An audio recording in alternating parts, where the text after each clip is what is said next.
I appreciate the question asking for my viewpoint on this particular article from The Hill, which of course is going to be linked by Max Eden on ensuring schools are inclusive can backfire in a classroom. Of course, it goes on exaggerating what the Individuals with Disabilities Education Act is. First of all, he has it incorrect with regards to fully funding IDEA. It was never written that way, okay?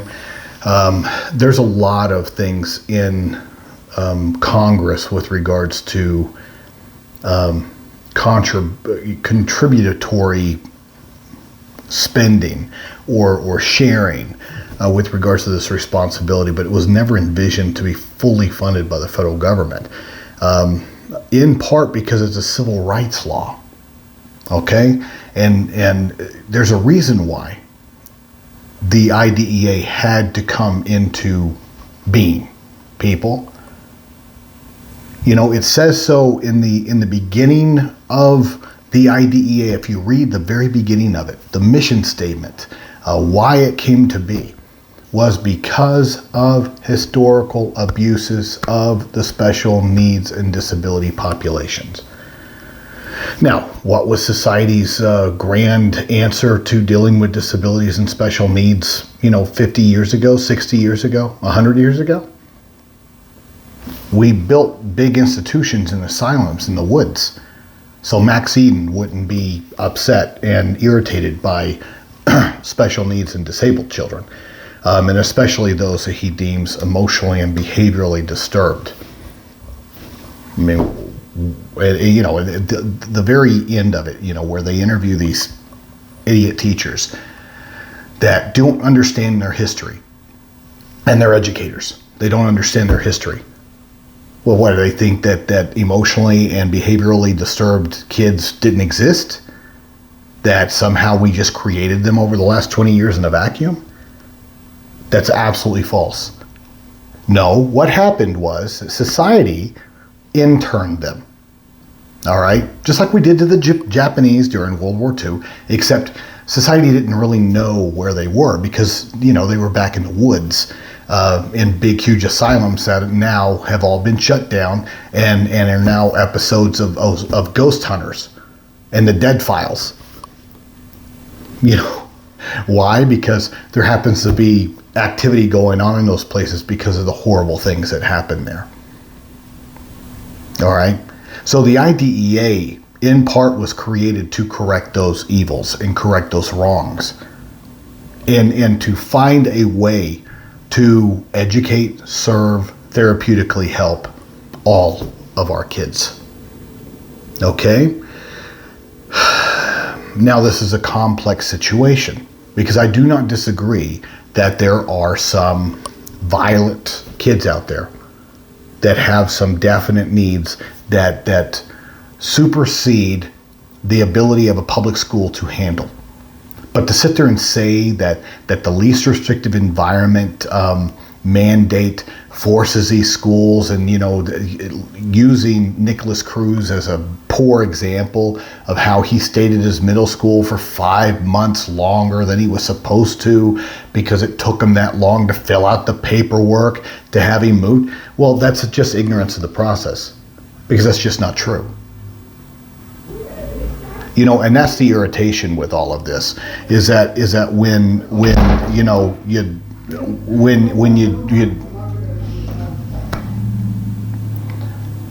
when you have situations like this,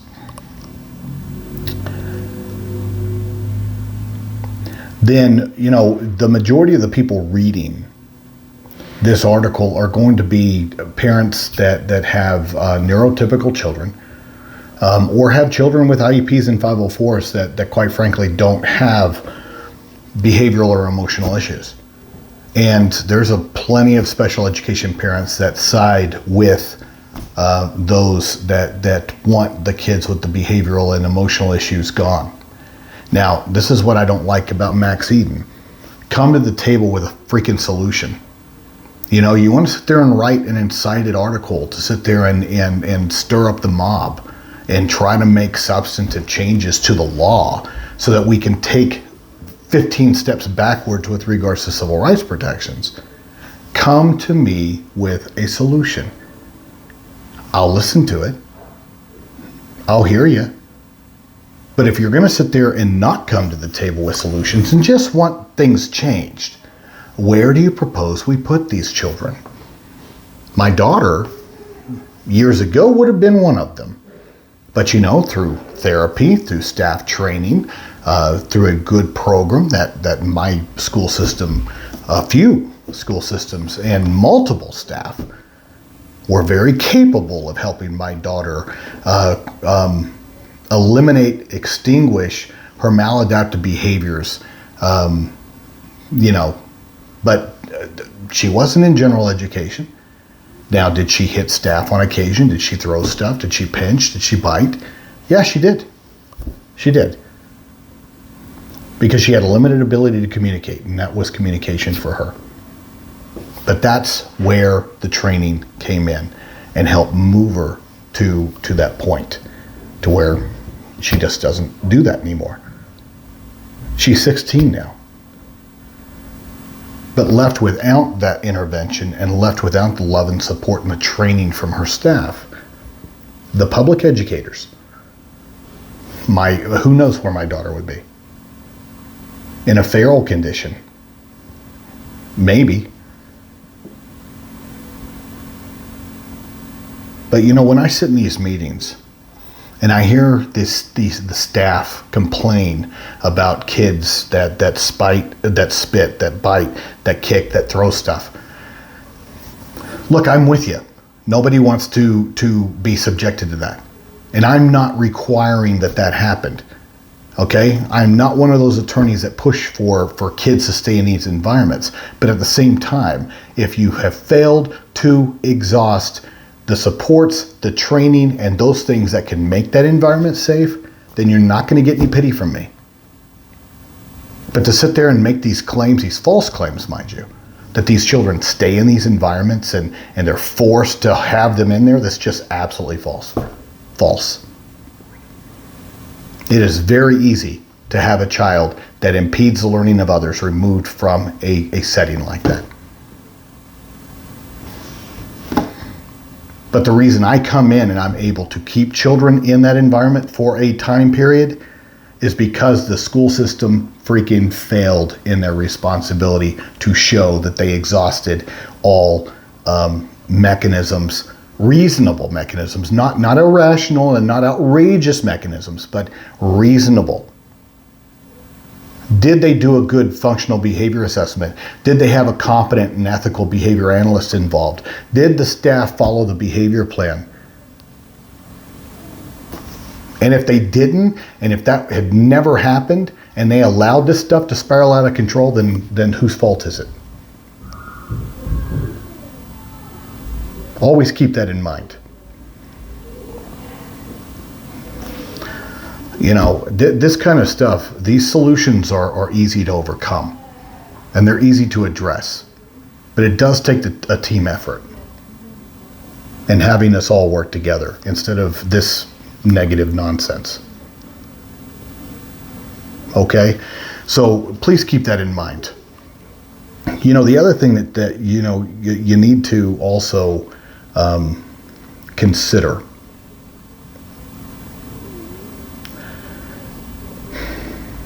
is that when I'm sitting in these meetings and I'm hearing all of this, I guess that's what I was trying to get my train of thought of where I was going. And I hear complaining, then I do pose a question. And that is, well, what do you want us to do? Meaning we can shoot them. We can gas them. We can bury them alive. We can put them back in the woods in those buildings. We can do all those things. And of course, it shocks everybody. Oh, I'm not suggesting that. And I'm like, well, then what are you complaining about? Come to me with some solutions. And let's talk about this like rational human beings. Because are these kids not humans? Are these kids not deserving of our time and mental energy to sit there and come up with a way to serve them? Did they create their situation, whether it be environmental, whether it be disability related, whether it be community, whether it was you as an education system that helped exacerbate their emotional trauma and their mental trauma, because that happens all the time. But as a quid pro quo, I have had case after case after case where educators are protected that are addicted to drugs, and I'm talking psychotic drugs. They have, or they have prescriptions for them, where they have diagnoses similar to the children that they are serving, yet they're protected and employed through a union. I have a case now where a teacher beat my client down in the classroom, and she had been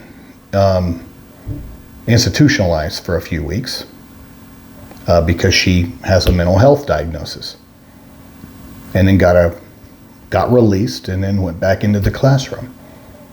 And then a week or two after she returned, she beat my 8-year-old client down. Now, what ended up happening? Nothing. They allowed her to resign, and now she's in a neighboring school district, working still. So to sit there and say that this is a one-sided problem, it's not. It's not. But who has the microphone? Max Eden. Not my clients. A lot of them don't have a voice. That's why we're their voice. But I'll be damned if you guys want to sit there and push for these kind of changes to the IDEA. I'll work with you on some reasonable solutions. I will listen. But we've already gone backwards with regards to civil rights, and I'm not taking another step back. Okay?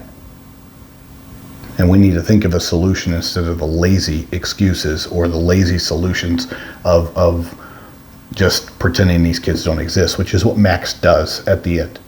Just poof. He either wants the Democrats or the Republicans to just change the law.